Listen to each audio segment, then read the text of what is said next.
kelas 11 MIPA C SMAN Negeri 1 Sebida. Di sini saya akan menjelaskan tentang pakaian pengantin Melayu di Riau. Di sini saya akan menjelaskan tentang pakaian pengantin di Riau. Sebelum kita masuk ke jenis, keberagaman, motif dan makna, serta aksesoris, kita perlu tahu lebih lanjut apa itu pengertian dari pakaian pengantin itu sendiri. Pakaian pengantin adalah pakaian khusus yang dikenakan oleh pengantin di acara pernikahan. Pakaian ini dirancang sesuai dengan kebudayaan yang dianut di pernikahan tersebut yang diadakan. Pada pakaiannya melekat simbol-simbol identitas suku bangsa seperti keagungan, kekayaan, keindahan, kemolekan, dan sebagainya. Dalam pakaian pengantin sendiri ada cara atau peraturan yang digunakan dalam pemakaiannya, seperti keris harus dilebihkan pada ikat pinggang atau pending di bagian depan tubuh sebelah kiri. Terus kita masuk kepada jenis pakaian pengantin. Pakaian pengantin di Riau memiliki beragam macam dan jenis. Salah satunya terhadap pakaian pengantin wanita dan terhadap pakaian pengantin pria. Pada pakaian perempuan biasanya ditenun dengan benang satin dan sutra yang berkualitas tinggi. Pada upacara berinai, pengantin memakai kebaya laboh atau baju kurung teluk belangga dengan memakai hiasan serta sanggul.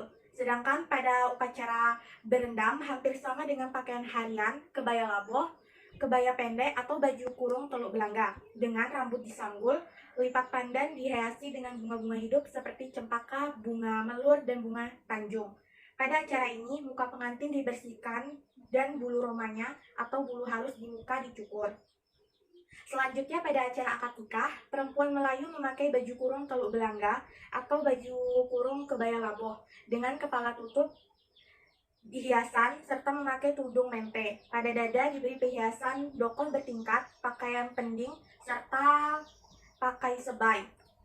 Selanjutnya yang terakhir, pada upacara bersanding atau berlangsung, pengantin memakai pakaian Melayu kebaya laboh atau baju kurung teluk belangga lengkap dengan pelengkap lainnya. Selanjutnya pada pakaian pengantin laki-laki itu dia tidak memakai benang sutra, berbeda dengan pakaian pengantin perempuan yang menggunakan benang sutra berkualitas tinggi. Karena pada pakaian pengantin syarak melarang laki-laki memakai pakaian yang ditenun dari benang sutra. Bentuk pakaian pengantin laki-laki orang Melayu kepulauan atau pesisir tidak berbeda jauh bentuk bajunya, yang merupakan baju kurung cekak musang atau baju kurung teluk belangga dengan celana panjang. Perlengkapan pakaian laki-laki pengantin Melayu yang pertama yaitu baju kurung cekak musang berbahan tenunan satu setelan baju dan celana sama warnanya. Kedua, di kepala memakai destar berbentuk mahkota dan ada kalanya memakai tanja. Yang ketiga, memakai sebai di sebelah bahu kiri. Yang keempat, memakai kain samping dengan bunga kain ke depan. Yang kelima, pakai bengkung. Yang keenam, memakai keris. Yang ketujuh, memakai kalung panjang di lehernya, pertanda ikatan keluarga. Yang kedelapan, membawa sirih lelat.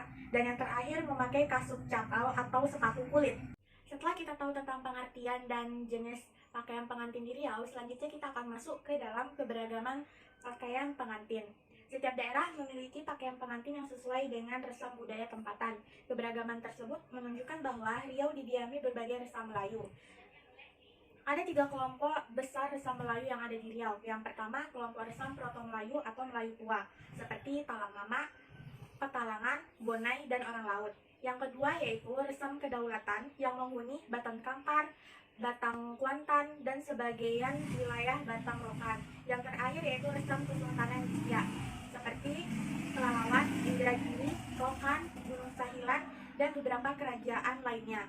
Selanjutnya kita akan masuk ke dalam motif dan makna. Setiap bentuk motif memiliki makna dan nilai-nilai tertentu sesuai dengan filosofi kehidupan orang Melayu.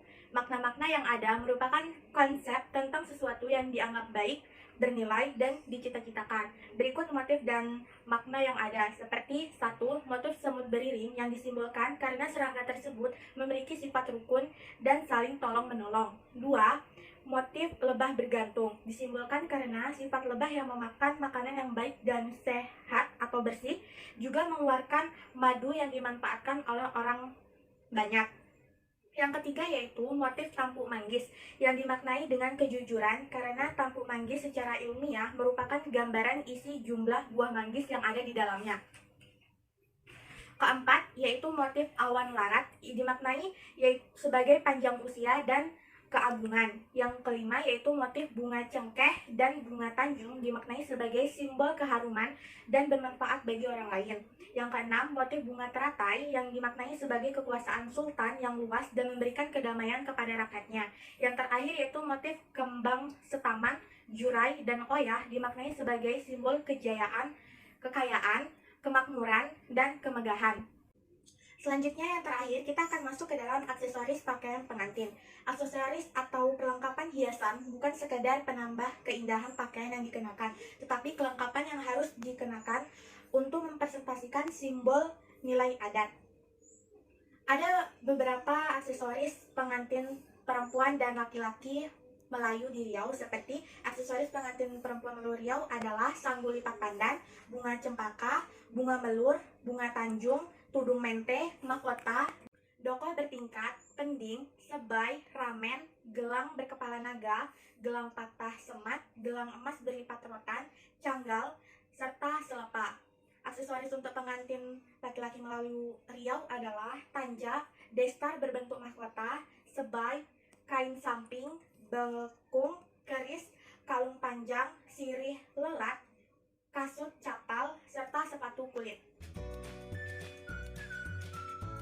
Sekian dari hasil penjelasan saya. Bila ada kesalahan dalam pengucapan dan penjelasan, saya mohon maaf. Saya akhiri. Wassalamualaikum warahmatullahi wabarakatuh.